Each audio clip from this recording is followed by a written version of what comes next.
It's Sports by the Book at the South Point Studio. Here's Jeff Parles. Welcome in. It's Sports by the Book here at the South Point Studio. I'm Jeff Parles. Alex White is alongside. We're happy to be with you, as always, here on this program. 2 days before Christmas, a full slate of games. Alex, we got a lot to get to today. We do. We've got the buffet. A lot of different sports. Well, not just that buffet that's over there. By the way, my chair, I obviously grabbed the wrong chair this morning because I'm shrinking as we go here. So apologies to Sean and Ann in the back if my shot changes as we go along, because this is one of those that we have two chairs that are built the same way in here, and this is the one that shrinks. So apologies to our crew back there when my shot randomly changes throughout the show. All right, Alex. Let's get to it. We're going to start a little chronological here today. We have two NFL games, a whole bunch of bowl games. We have one really good college basketball game here in town and a bunch of Big East games. But I want to get out of the way, the Birmingham Bowl right out of the gate. Duke and Troy. You throw out the record books when the Trojans play the Blue Devils, for one. But this is a weird one because Duke is down a lot of pieces due to the transfer portal. Of course, their head coach is gone as well. Mike Elko takes the A&M job. As we know, Manny Diaz is the incoming coach. They actually had a good day in the portal yesterday. They got Malik Murphy from Texas, which is a pretty nice snag for that program to replace Riley Leonard, who's off to Notre Dame. But for this one, again, we saw Duke without Riley Leonard this year. It was not pretty when he did not play. And they're taking on a Troy team that won a conference championship, an 11-win season, a really good Troy team on both sides of the ball, especially on defense, Alex. And today, that total's sticking at 44.5 as we talk right now. Troy, a 6.5-point favorite. It's been as high as 7.5. And that total actually hasn't moved the whole time it's been up. So it's been a pretty steady 44.5. Yeah, very low total. So I kind of understand the grabbing the points with Duke here if you got 7 or 7.5. But if I were to look at this game, I would definitely be looking at the under. Two good defenses in this one. You mentioned we aren't going to have Riley Leonard, and we saw Duke without him. It wasn't pretty. So I think the defenses step up in this one. Troy gave up an average of just 16 points a game this season, and Duke just 21. You mentioned the season Troy had, and 8-2 ATS in their last 10 games. So very impressive ending to their season. Should be a good game. I'm excited. Definitely would look at the total here, though, if I were to play it. Not touching this one here today with Troy and Duke. Again, this is my bowl season, just not doing much of anything the whole way through. All right, Alex, let's look at one more bowl game here. Another one at the top of the hour. Arkansas State and Northern Illinois. Of course, Arkansas State just got off to an absolutely brutal start to the season, and now here they are in a bowl game and favored. Forget being in a bowl game. They're favored in a bowl game. As high as 3, it's 2.5 right now. That moved yesterday afternoon after our program ended, 54.5 the total. This is, what is this? This is the Camellia Bowl? Yeah, the Camellia Bowl for this one in Montgomery. See, both of these games, 3 bowl games in Alabama today, as we all expected. Birmingham, Montgomery, Mobile, the 3 sites today. But, again, nothing for me in this one. And this is, again, not a particularly fun matchup to look at on paper, especially with the portal absences on the Northern Illinois side. I agree. Very tough one to handicap. And don't really know what to make of Arkansas State. You mentioned it. Started off bad, but then found a way to get 6-6. Here they are in a bowl game. But minus 3.5 point differential on the season and minus 70-yard differential per game.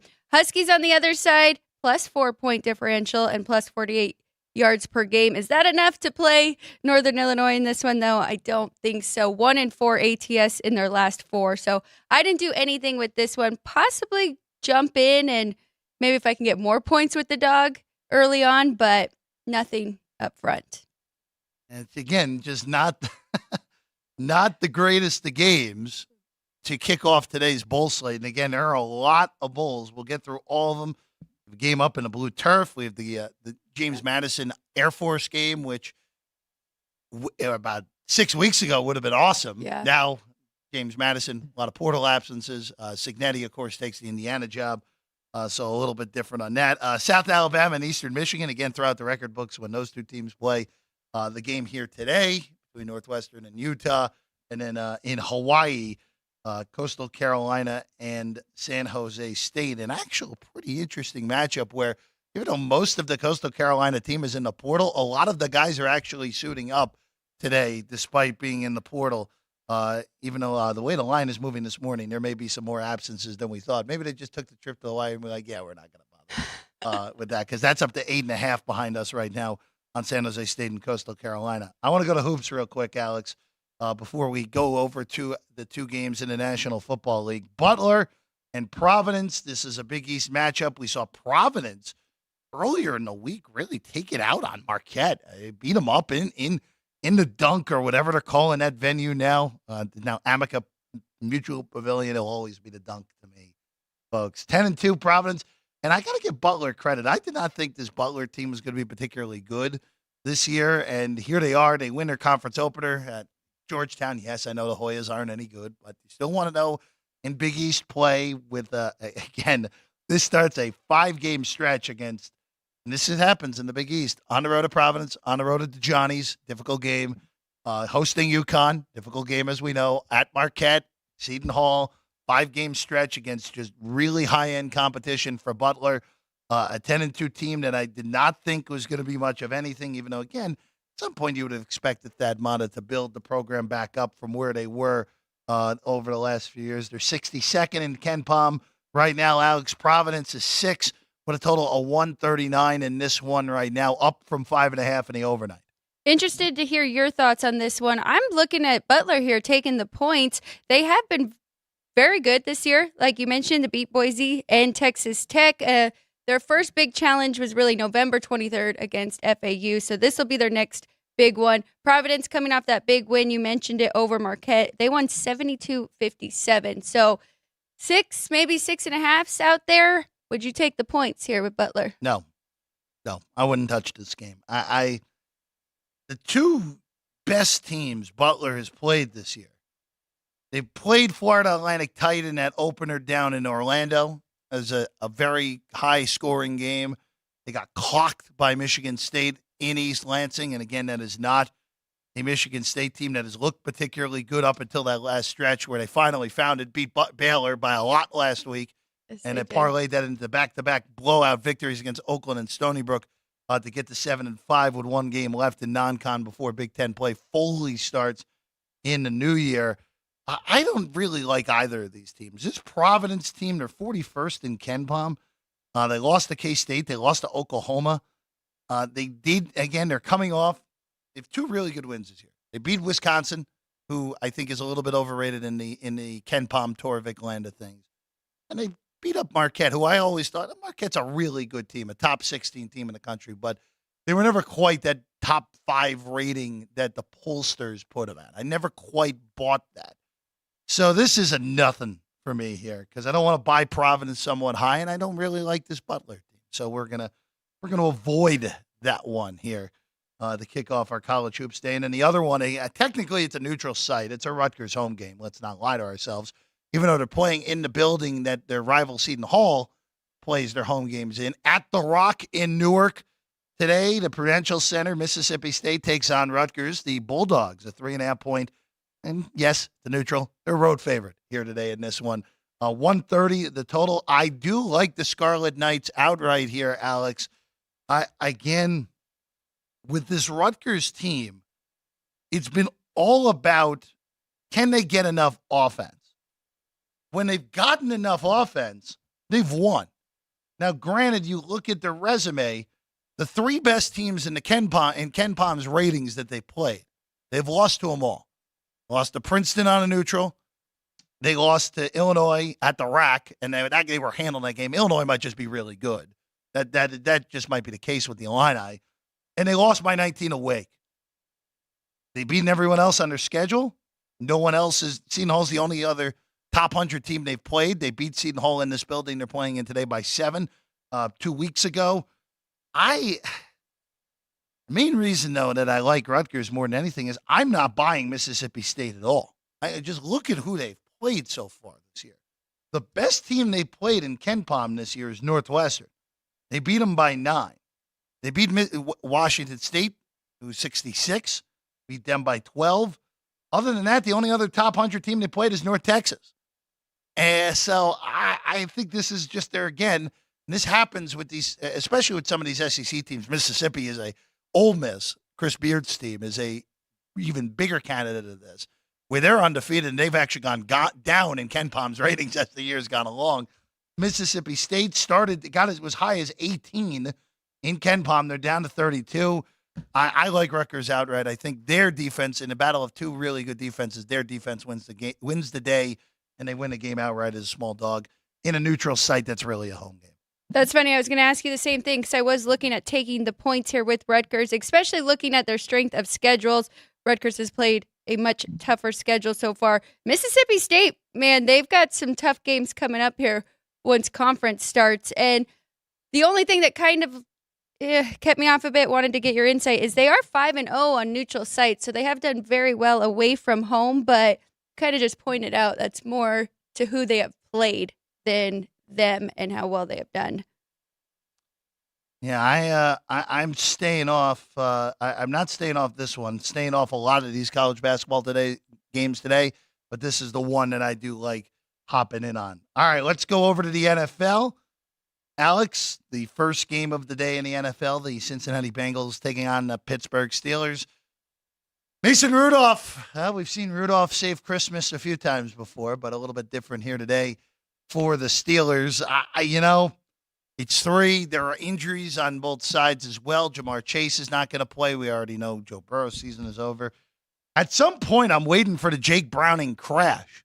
It just hasn't happened yet, Alex. Has it? So we saw it in the first half last week, and he managed to come back and, get them that victory in the third quarter, fourth quarter last week against the Vikings. So I would say that was kind of the crash, that first half. Oh, he still has played pretty well. Even with that second half, he was great in the fourth quarter in that 2-touchdown comeback that they had.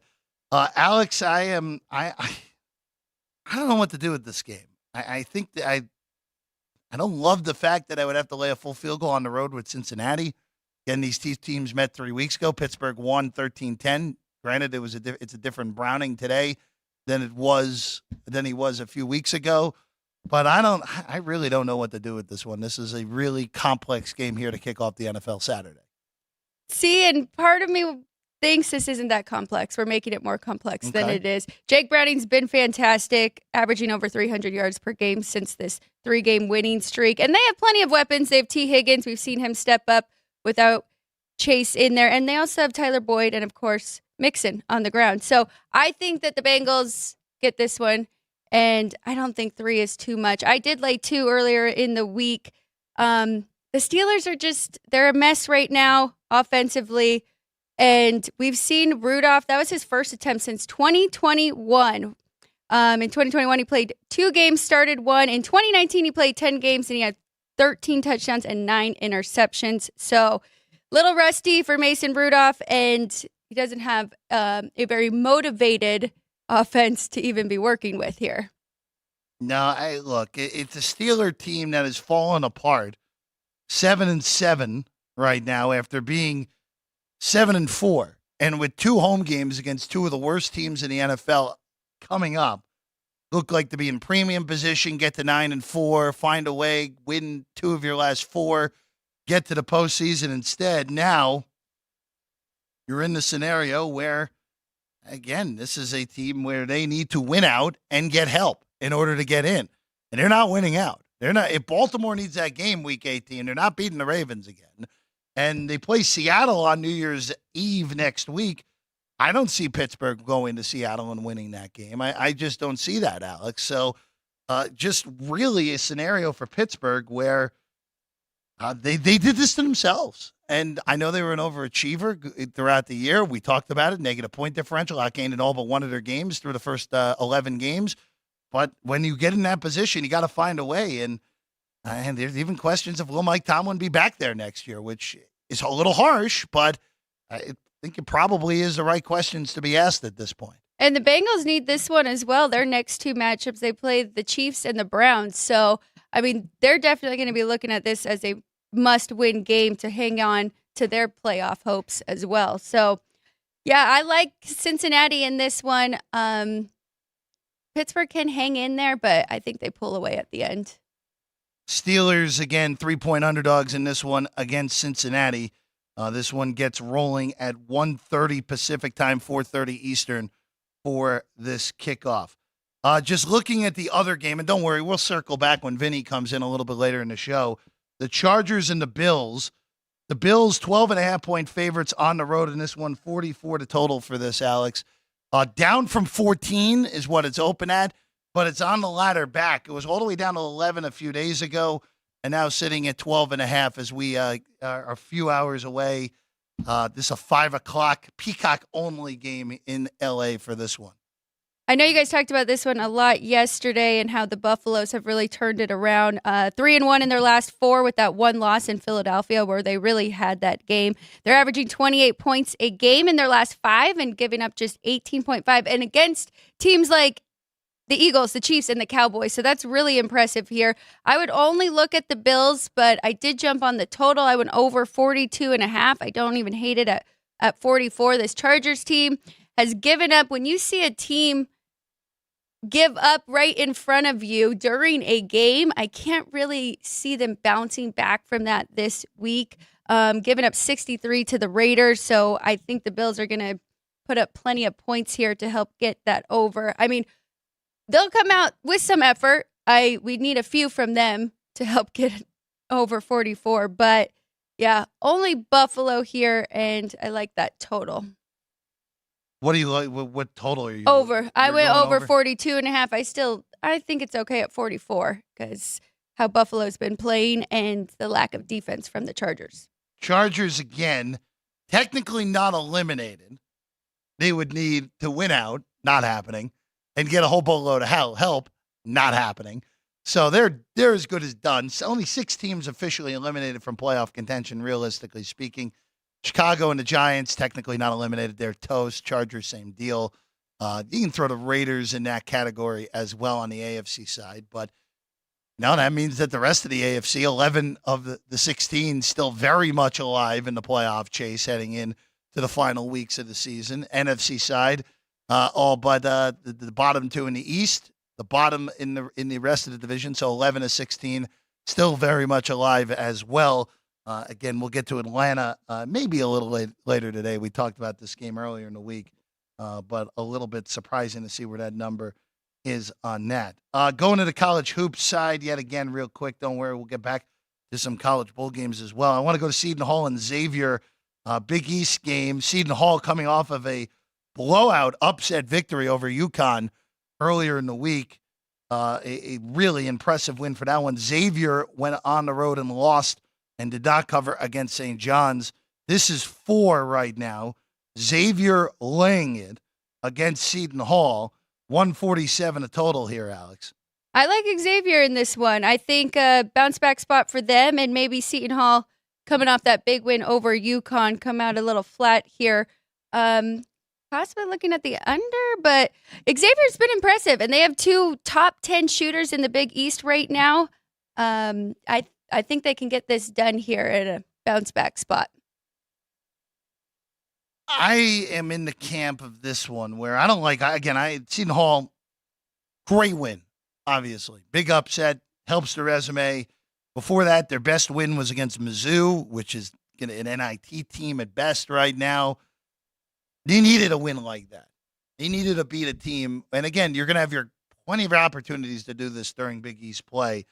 And this is the gauntlet of the Big East. Xavier is, to me, a pretty average basketball team, but guess what? They're still top. With a win today, they're going to be top 50 Ken Pom. So it's a little bit difficult to go out there and say, all right, I like Seton Hall getting the points on the road coming off that big win. Classic fade off the big win. Yep. And buy a little, I don't want to say low on Xavier, but buy off the loss in the first conference game for the Musketeers. So no thank you on that one. Again, the Big East, everyone is in the top 70 in Ken Pom except for the 2 disaster teams in Georgetown and DePaul, who are both. Georgetown is over 500. DePaul is a special type of bad so far this year. Are you fading them today? We'll get to that. Okay. Don't worry. We'll get to that. That's a tease. We're going to take a quick break. When we get back, start looking at the bowl games. We're about 10 minutes away from our guy Vinny Magliulo stepping in. A big one in Vegas as well in college hoops. 2 top 20 teams battle at T-Mobile Arena, and including one of the best 2 teams in the country in Arizona taking on Florida Atlantic. We'll discuss that and more here on Sports by the Book, South Point Studio. We work hard to provide you with all the conveniences that will make all under one roof. Enjoy your stay.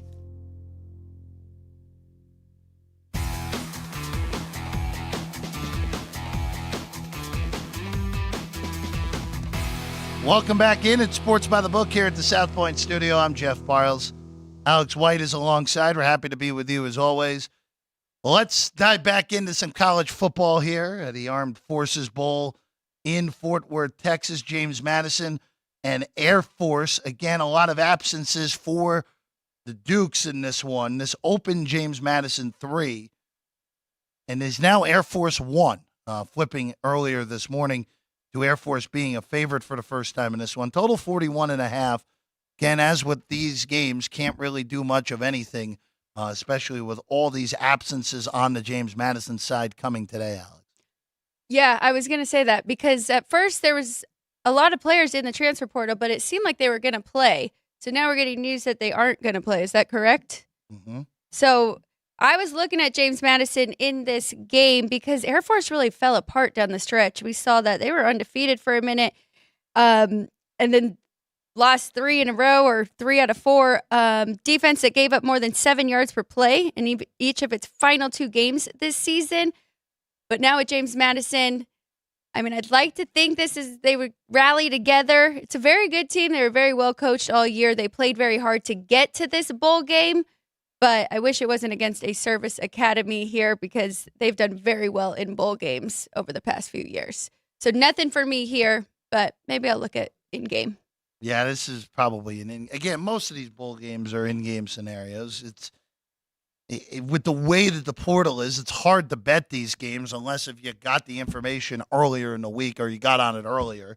Now you missed the best of it with Air Force. Now, Granted, I will say this, and you are right, these service academies do well for the most part in these bowl games, especially when it's even or they're more talented. I don't think they're more talented in a normal circumstance than James Madison for certain.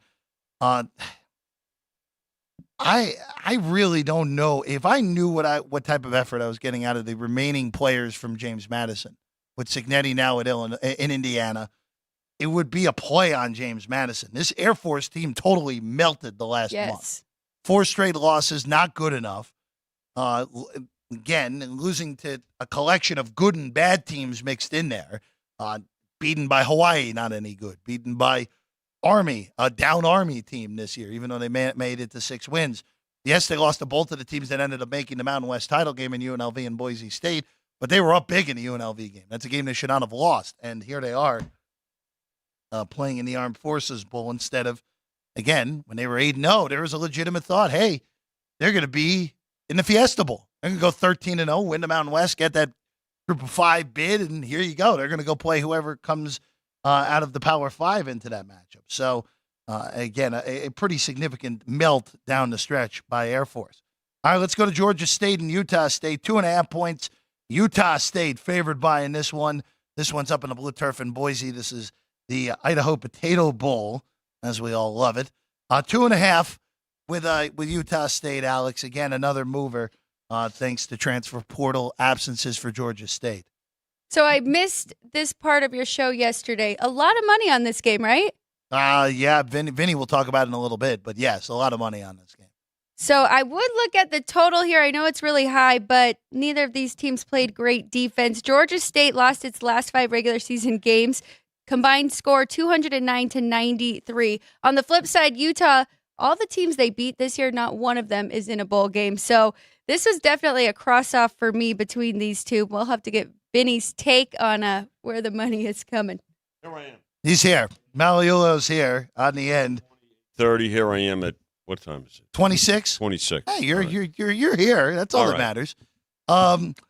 Vinny, this was we were talking about. You brought we didn't talk fully on the college games yesterday because we had a limited show.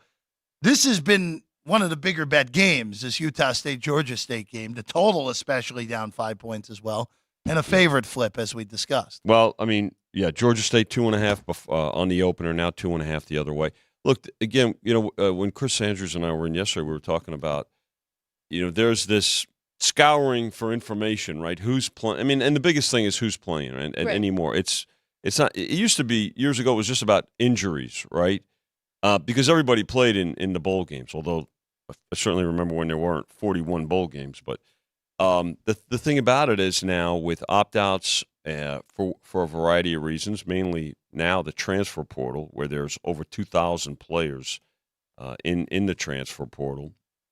If folks find some things out, or they believe they found something out as to who's playing or who's not playing, then that's how they move. And so this is on money, and now that's why these games, compared to the 2 playoff games where there are no opt-outs, have lower limits and much quicker line movement as well. So, you can call it procedure, call it protection, or whatever. But let's face it.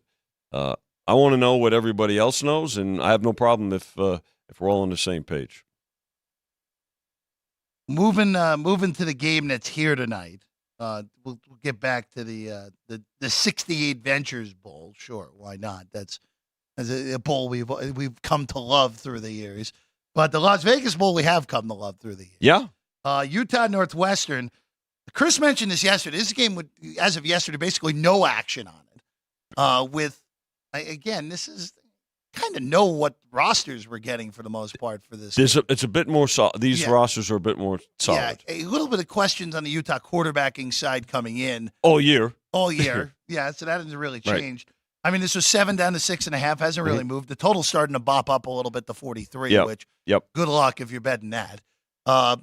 Vinny, it's strange because these are the teams that people have seen the most of this year.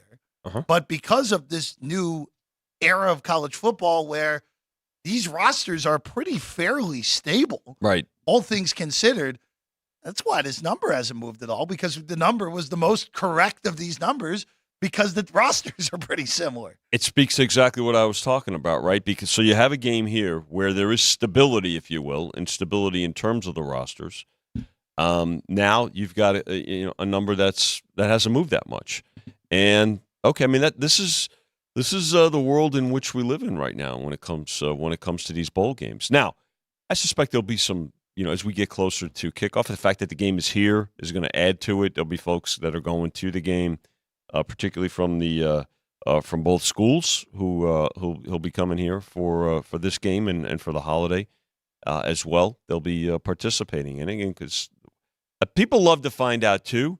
Oh, wait, not only can I bet on this game, but I can bet on this game while I'm at the game. Right. And they don't have to be residents of Nevada to open up a mobile account. As long as they're within the state, they can open up an account and utilize it with the geofencing, right? You must be within the borders, the state borders to use it. So as we get closer to it, it'll go. But this game is not going to move unless there's an announcement that, maybe one of the skill position players is ill or whatever the case may be.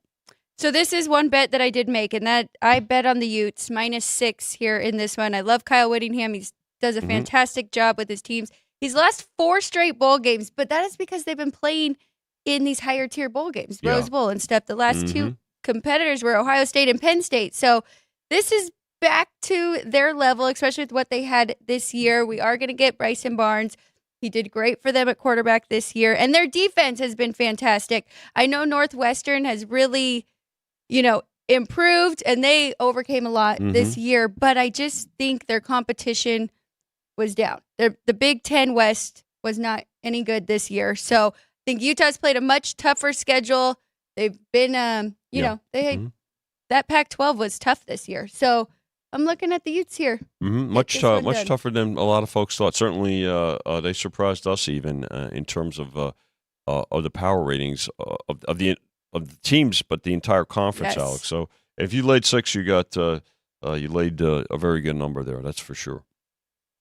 Yeah, again, not touching this game one bit, as even with the more stability, not not going for this one. In game, maybe. Yeah, Jeff? you'll I'll- be there. I'll be there, so maybe. Who knows? You're going to the game. Good. Ask me in 6 hours what I end up having. You're going to be at the game. I'm going to make the inaction price a slight favorite there, Mr. Parles. I think slide's fine. There you go. South Alabama and Eastern Michigan. And now this line is out of control at this point. 17.5 with South Alabama laying it in a game that's totaled 44.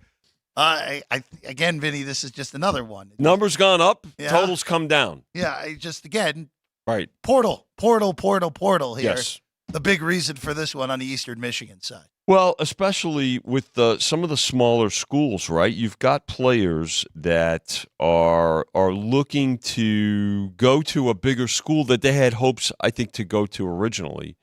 And now with this realignment as well, and now we're hearing, right, that the two remaining Pac-12 schools, Oregon State and Stanford, are going to go to the West Coast Conference, right? So you've got players that are looking to move to bigger schools, and that's where the transfer portals come in. But again, you have a game here where South Alabama up 2 points and climbing, the total, which is now 17.5, and the total down almost 3 points to 44. So. It's just the kind of movement that you get with these games. Besides the opt-outs for Eastern Michigan, which I don't want to put you on the spot because you don't have your numbers here, but looking at the power ratings, Eastern Michigan was like my bottom 10 of all FBS schools. So they were already coming into this at a disadvantage, so I understand the line move. And I also was looking up, how many times has South Alabama been a double-digit favorite this year? 7 times they were, which is incredible. They actually went 3-4 as a double-digit favorite, so nothing too much to take from that, but lots of up tempo. Love to get up and down the field. Eastern Michigan. I mean, definitely in my bottom 25, Alex. So definitely. I mean, and I'm sure we're not off by more than a couple of points on them. So this was. But again, with 41 bowl games, they have to fill these games. And it's good. Listen, good for the players. They get an opportunity and. It's a recruiting chance, too, for the programs. And crazy things happen in bowl games. I couldn't imagine laying 17.5. Oh, no. But then again, you'll be watching this game, and it'll be either low score and be close, or it'll be a blow. One thing will happen, and then you, let me go check the score, or let's see what's happening in the last 2 minutes, and it's, in overtime or something bizarre. Right. It's a 17.5 point bowl game. I mean, that's all I have to. Sums it up perfectly. I mean, come on, and it's not like we got like some mismatched Power 5. That's playing a group of 5 that isn't any good. We're talking about 2 group of 5 teams. Now, South Alabama's a solid football team, but they shouldn't be 17.5 against basically anyone in FBS. Just again, give me the matchups. I'll give you the numbers, folks have at it. Just kind of shows how some of these bowl games are complete farces with the absence. But there's action, right? And sure, there's something of course there is.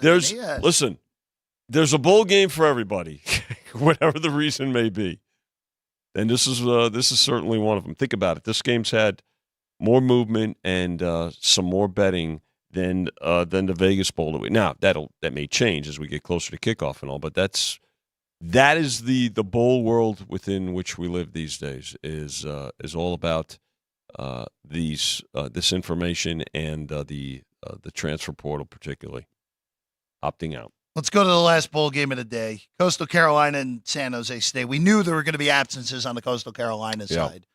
And it's finally starting to really show in the market yet again this morning. Yes. Where this popped to 8.5. Yep.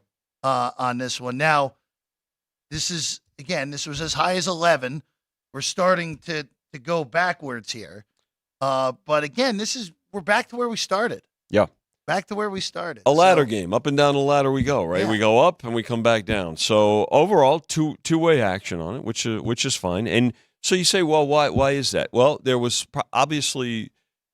Was it maybe not exact information, speculation in terms of who's in, who's out, or what's happening with the program, and the game goes up very quickly, 3 points. Well, now maybe there's some some other. Let's remember this too. It's not only one team with opt-outs, right? And this is clearly probably a case of that. I think where now both sides have players that are not going to be involved, or maybe the information that somebody obtained or some folks obtained wasn't as accurate as they had thought. So a lot of times too, better, Alex, you've done something, I'm sure over the years, if you see a price and you might lay a price or you might take a price, but if you do it in advance and you see the trend going that way, you have the opportunity to get off the game, and you say, well, why would people do that? Well, look, the information came about and, if you have the opportunity to get off it and just sacrifice the juice,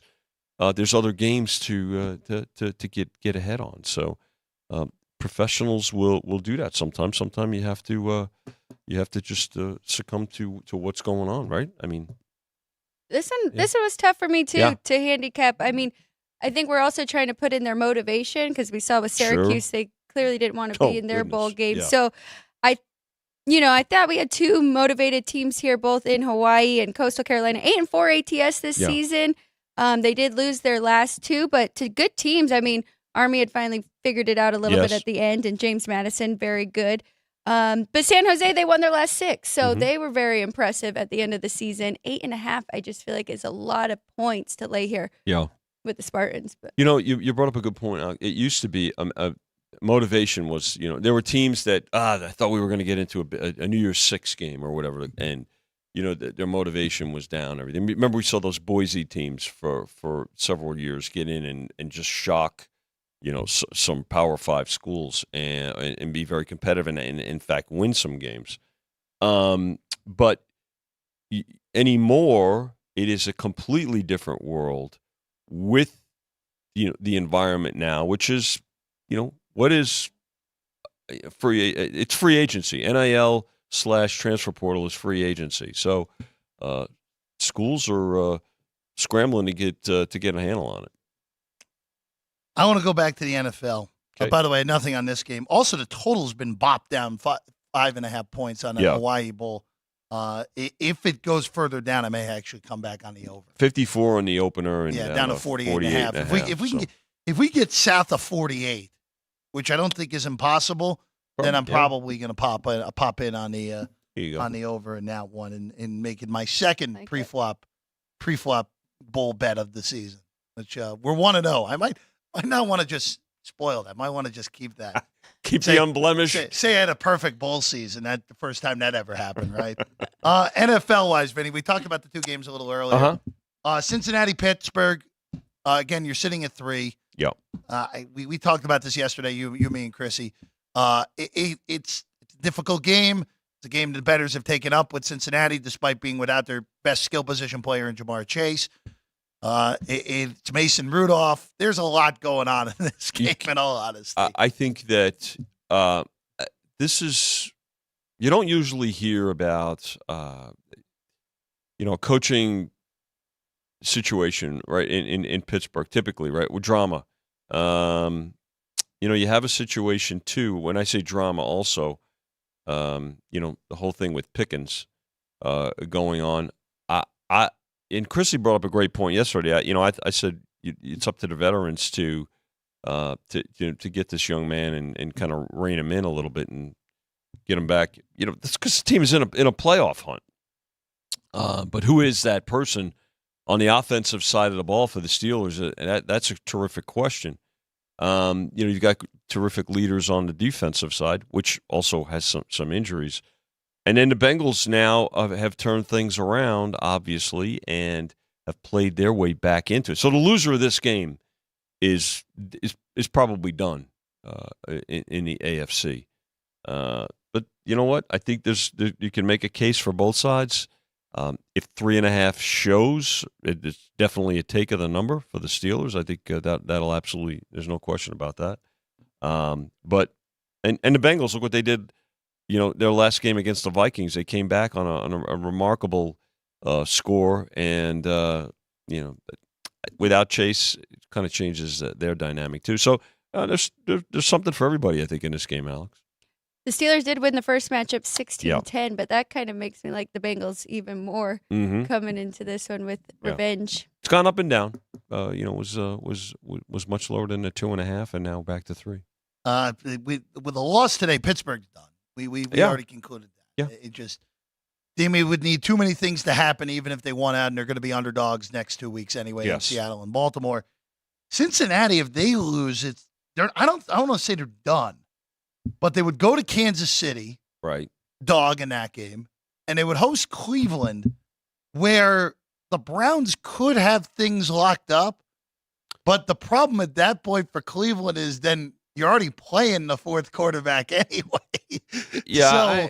And Cleveland, the opportunity to knock out the in-state rival, they may try to take advantage of that. Even well, if who lost? Don't forget that was a game they lost. They lost Chubb, but they lost very close, right, late. So Cleveland won't beat Cincinnati early in the year. I'm sorry, Cincinnati. I'm thinking of the Pittsburgh. The I was thinking game of the Pittsburgh week 2. game. Cleveland should have lost. That was the Deshaun Watson throws multiple pick sixes game. Pardon me, but the thing about it is, I don't get that sense that that Cleveland would do that. I don't think they would because they're so far down on the quarterback depth chart that they go back to DTR and it's almost. I don't want it to say it's the same as Flacco, but they would still have a shot to win that. I don't know. I think Flacco's better. No, Flacco's definitely better. Right? I mean, agree with that. So Flacco. It's funny. Flacco goes from the couch to starting, and he's not even close to a bottom 5 quarterback at this point. Look, I mean, it just shows the quality of quarterbacks. We talked about it yesterday with Chris. You look around the league, and you look at teams that have had to utilize veteran quarterbacks, and they know what's involved. They know how to prepare. They know how to play the game. They understand the game. They understand the dynamics. There's a lot that. I'm not just saying the young quarterbacks can learn from these guys. There's a lot that these organizations that are out there enamored with, Heisman-type statistics that think they're going to, things are going to flip on a dime and they're going to be a playoff contender right away. There's a realization that these veteran quarterbacks provide and bring to teams, and That's why you're seeing these kinds of stories, Alex. Such a great point, Vinny, because, these young guys that come in and they're trying to run this offense, but look at Baker Mayfield going to Tampa Bay, and Bingo. he's got those Great veterans example. with Mike Evans and Chris Godwin who have done fantastic having him as opposed to a young 19, 20-year-old. And I'm not knocking. Listen, you have to learn sometime. Absolutely. But the expectations today, because we live, we talked about this yesterday, and I'll say it, a bit again, and it's not a soapbox by any means, but we live in such an immediate society now, right? And okay, but to expect a rookie or a second-year quarterback to come in and just flip things on a dime in the NFL with that kind of talent, that kind of speed, and that kind of power, and the complexity of the game, it's unreasonable. And again, it's the same thing with some, hiring and being enamored with a college coach, a first-year coach, head coach, to come in and be Andy Reid. That doesn't work that way.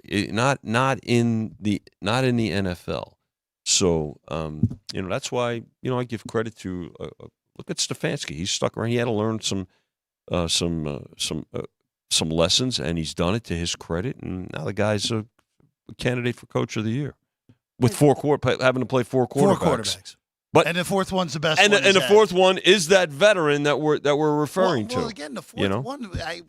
Again, this is kind of again for moving forward for Cleveland. It's alarming next year, but right now, who cares? Well, that Joe Flacco goes. Forget next year right now, right? They're going to the playoffs. Oh, I get it, but Joe Flacco goes from the couch to being your best quarterback when you're paying the guy $200 million in Watson, and he was bad this year. I get it. That's it's alarming. You talk about next year. There's a lot to review for next year. There's a lot of there could be a lot of things to putting it politely. Yeah. Going to Buffalo and the Chargers. Yeah. We talked about this a lot yesterday because this is one of those interesting ones where the Bills opened 14. Yes.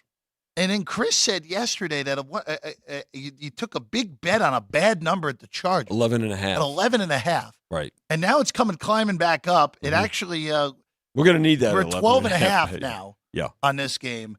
Mm-hmm. Vinny, I would not. This is definitely getting back to 13.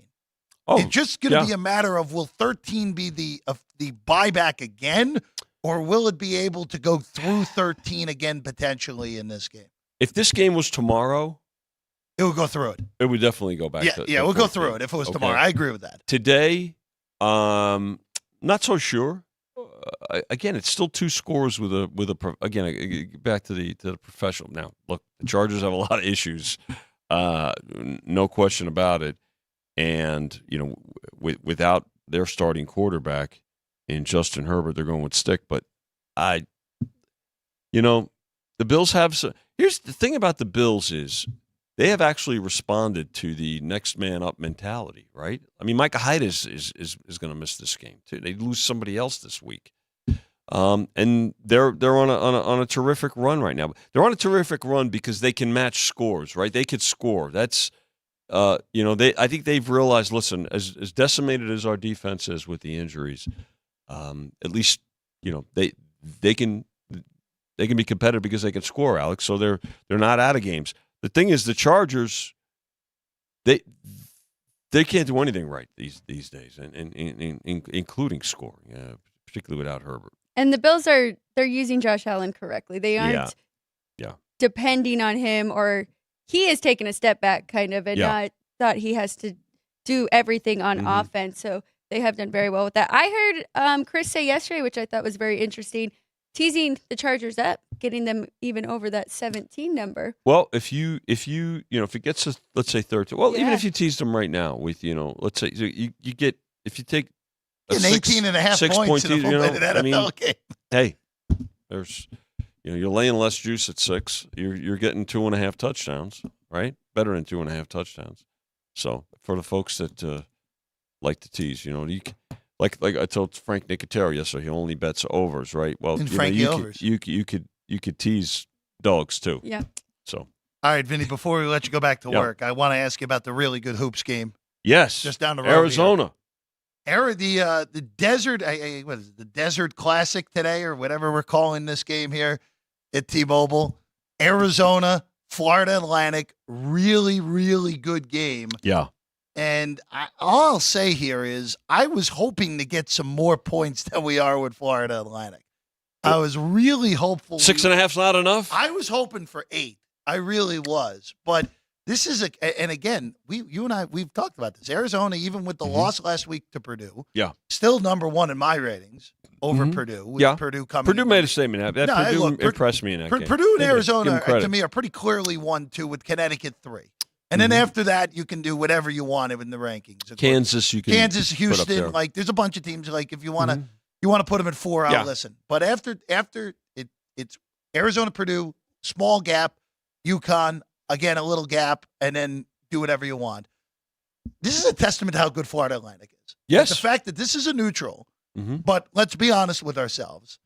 If there's going to be actual people rooting for teams that don't have bets on them in this game, it's going to be 92% Arizona fans. There'll be at this game. This is an Arizona home game. No question. And the fact that this is only 6.5 is a testament to how highly rated this Al's team really is in power ratings. They're outstanding. Again, it's a talk about the transfer portal over the last couple of years. They didn't lose anyone. And recruiting. No, but I mean, just when over the last couple of years, the kids that have gone there, it's just been a great recruiting job as well. And it's a style of play that these kids like. So that's another reason why they're staying, right? And then look at the success they had a year ago in the tournament. And yeah, that's why there's so much balance too, right? In college hoops, right? But look, let's face it, there's more than double the amount of D1 programs in college basketball as there are in college football, and there's a lot of opportunities. And what the tournament has done over the last few years with its balance, its unpredictability, that UMBC win a few years back over Virginia in the first round, and the Loyola Chicago's of the world have really said, you know what, we can go to places as players and make a difference, and here's a classic example of it. But this will a good game. By the way, the total is up on this game too, and I don't think that's just a real surprise. That's not a shock. Yeah, Up 164.5 and climbing. Well, it's interesting. Open 163. And Alex, we actually we talked about this earlier in the week when Arizona played Alabama, where that total was at halftime. I don't think I've ever seen a college basketball total with a 96 second half total. Well, it's Alabama. No, I understand. I understand that. And that was an 81 point. They play like an old ABA team. Look, it was an 81 point first half where Alabama couldn't make a shot, and then of course the second half goes way the heck under because Alabama continually couldn't make a shot. Yeah, they made their first few, and that was it. Yeah. And you mentioned with Florida Atlantic, Vinny, and this is the one thing that makes them interesting, where they can beat you in any style. They'd rather play fast. Yep. But if they wanted to say, you know what, we're going to try to slow Arizona down, and we're going to try to make this a slower game, they're capable of doing that. Now, Arizona's talent may end up winning out in that game. Yes. And it's part of the reason that it's 6.5, I'm not taking anything here. But it is a Florida Atlantic team that if they were like, we're going to try to go shot for shot with Arizona, they're capable of doing it because they're used to playing fast. All but 3 of their games have been 70 possessions plus this year. Mm-hmm. No, it's a good point, Jeff. And I think, though, the thing about that is they will probably pick their spot. If they do decide to kind of take the air out of the ball a little bit, they'll have to mix in the opportunity to run because when you take the air out of the ball, Arizona's size, I think, is a bigger advantage for them in that style, right? So, I think it'd be a little bit of a balance. I'm not so sure to be exactly one way or the other because that could also play into because Arizona will adjust as well, right? Let's face it. We saw them adjust the other day against Alabama. Yes, they did. So, yeah. Still, again, these pollsters are great. Arizona loses basically a road game to Purdue, goes from 1 to 4. Yeah, that makes sense. That makes a lot of sense. Go ahead and say it. Go ahead and say it. Polls don't determine prices. Yeah. Go ahead. Okay. We need that we need a T-shirt. I don't know. I'm sure the tailors are working on it. I'm sure. Positive.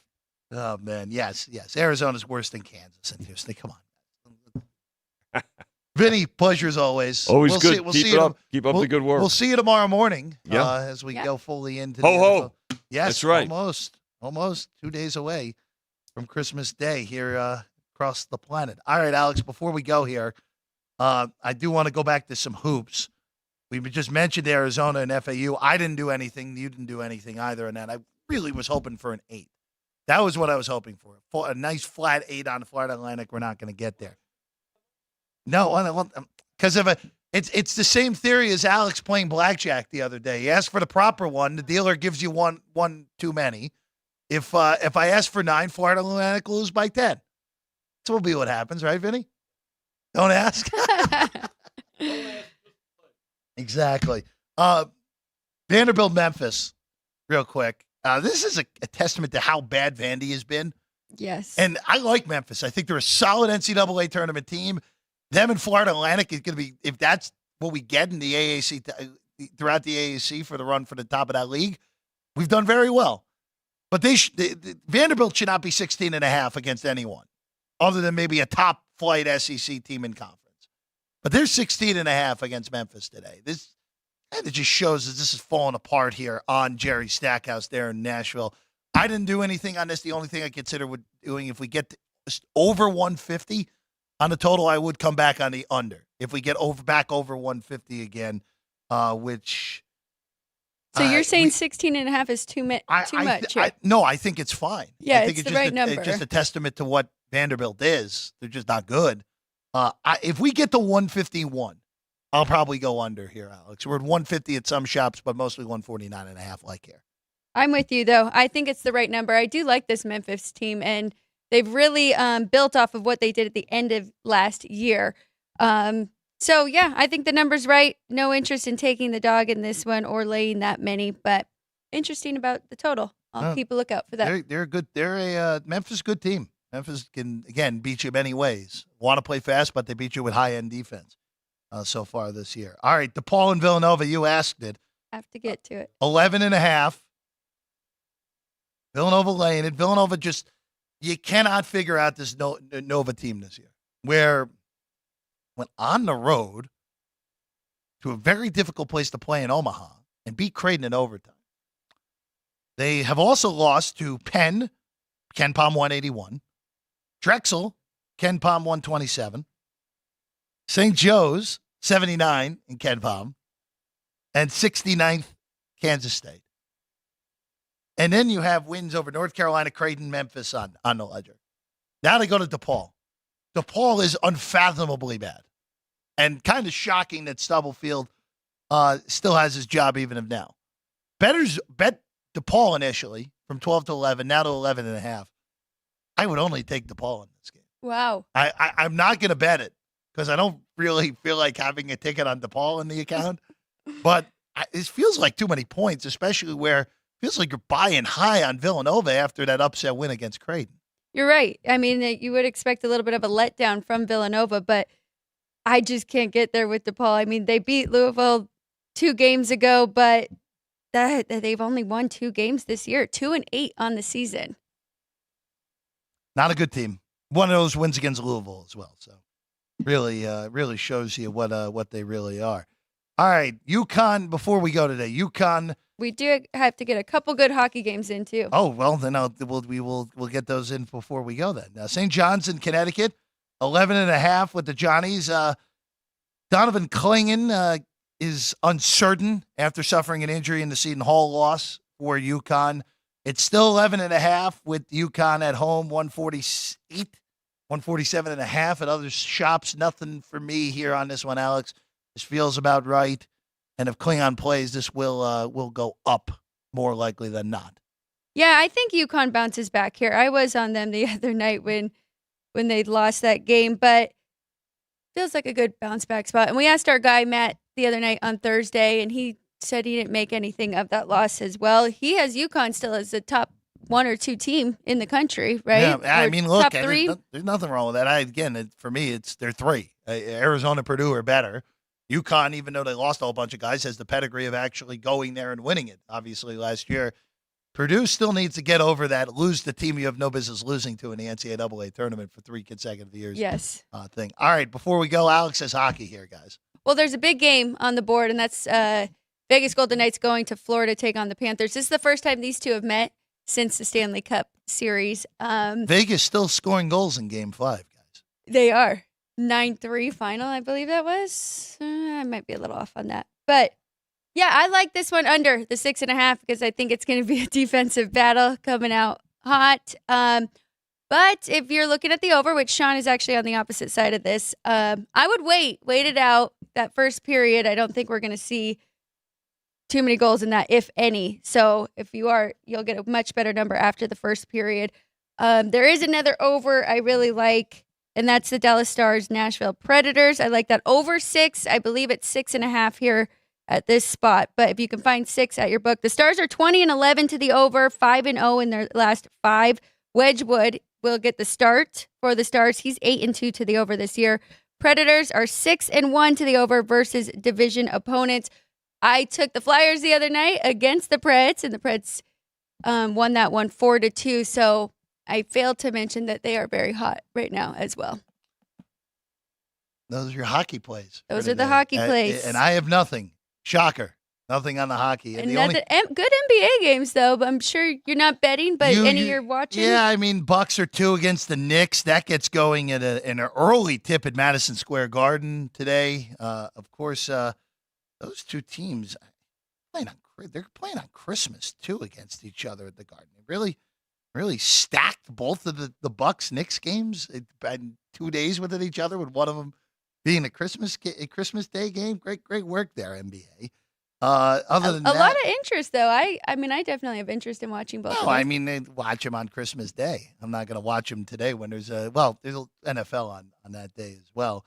Clippers in Boston also an early tip. Clippers playing much better. Clippers 2.5 point favorite or 2.5 point dogs at home against the Celtics. Lakers and Oklahoma City. Again, OKC's been this awesome story so far this year, 3-point favorites.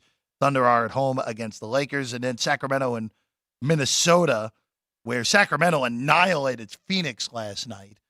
And now on their way to taking on the Timberwolves, who are the number 1 seed in the Western Conference entering the weekend. So there are a bunch of good NBA games today that, again, I don't bet pre-flop NBA unless if something really weird pops up. By the way, Pistons, if you're interested, looking to avoid NBA history tonight, are 9.5-point underdogs against the Brooklyn Nets on a 25-game losing streak.